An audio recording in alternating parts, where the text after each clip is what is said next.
Thank you, please.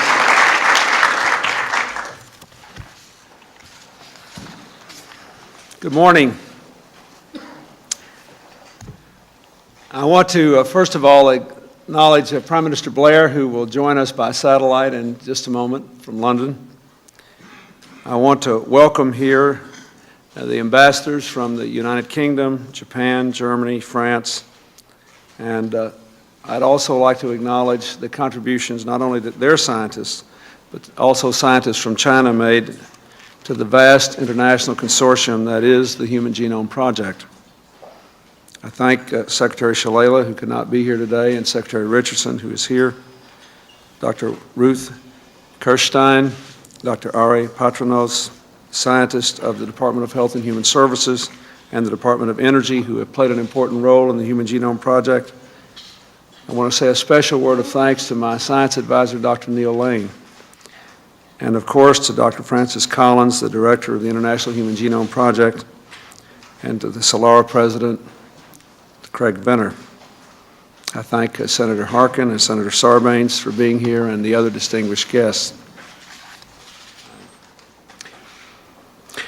The moment we are here to witness was brought about through brilliant and painstaking work of scientists all over the world, including many men and women here today. It was not even 50 years ago that a young Englishman named Crick and a brash, even younger American named Watson first discovered the elegant structure of our genetic code. Dr. Watson, the way you announced your discovery in the journal Nature was one of the great understatements of all time. This structure has novel features which are of considerable biological interest. Thank you, sir. How far we have come since that day. In the intervening years, we have pooled the combined wisdom of biology, chemistry, physics, engineering, mathematics, and computer science, tapped the great strengths and insights of the public and private sectors. More than 1,000 researchers across 6 nations have revealed nearly all 3 billion letters of our miraculous genetic code. But today's historic achievement is only a starting point. There is much hard work yet to be done. And that is why I'm so pleased to announce that from this moment forward, the robust and healthy competition that has led us to this day, and that always is essential to the progress of science, will be coupled with enhanced public-private cooperation. Public and private research teams are committed to publishing their genomic data simultaneously later this year for the benefit of researchers in every corner of the globe. And after publication, both sets of teams will join together for an historic sequence analysis conference.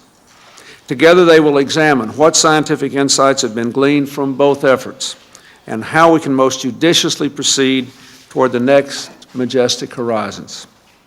I want to emphasize that biotechnology companies are absolutely essential in this endeavor, for it is they who will bring to the market the life-enhancing applications of the information from the human genome.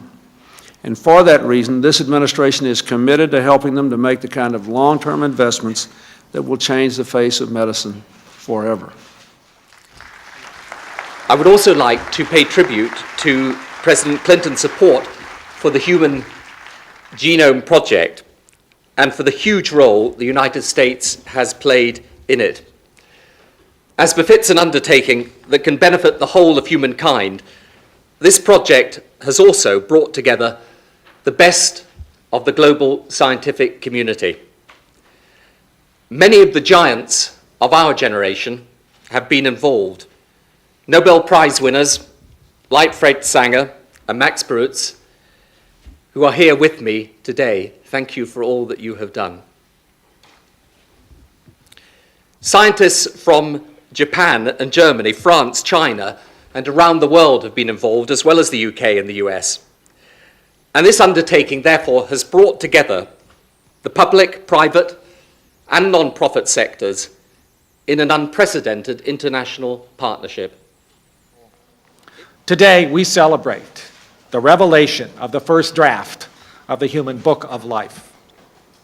Now, this milestone could only have come about with a happy combination of vision, determination, creative innovation, and teamwork, and we stand on many shoulders here today.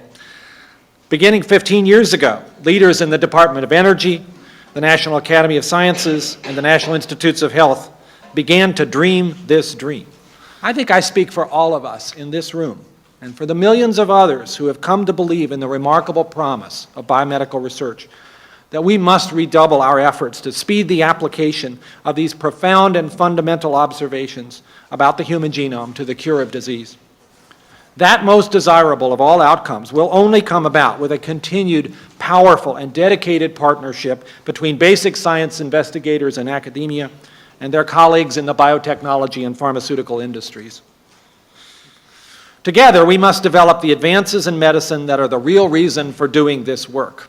And with just as much vigor, we must provide the protections against potential misuses of genetic information. If there is anyone within the sound of my voice who has not seen that as a priority, I hope today's announcement is the necessary wake-up call. I would also like to thank the President for his commitment to public-private cooperation and for making this day even more a historic event. Obviously, our achievements would not have been possible without the efforts of the thousands of scientists around the world who have gone before us in the quest to better understand life at its most basic level. The beauty of science is that all important discoveries are made by building on the discoveries of others. I continue to be inspired by the work of the pioneering men and women in the broad array of disciplines that have been brought together to enable this great accomplishment. I would like to particularly acknowledge Charles DeLisi from the Department of Energy and Jim Watson from Cold Spring Harbors, both here, for their vision in helping to initiate the Genome Project. The completion of the human genetic blueprint would not have been possible without the continued investment of the U.S. government in basic research. I applaud the President's efforts and the work of Congress during the last several years in producing the largest funding increases to fuel the engines of basic science. At the same time, we could not overlook the investment of the private sector in research in America. There would be no announcement today if it were not for the more than $1 billion that PE Biosystems invested in Celera and into the development of the automated DNA sequencer that both Celera and the public effort used to sequence the genome. In turn, some of that investment was driven by the public investment in science.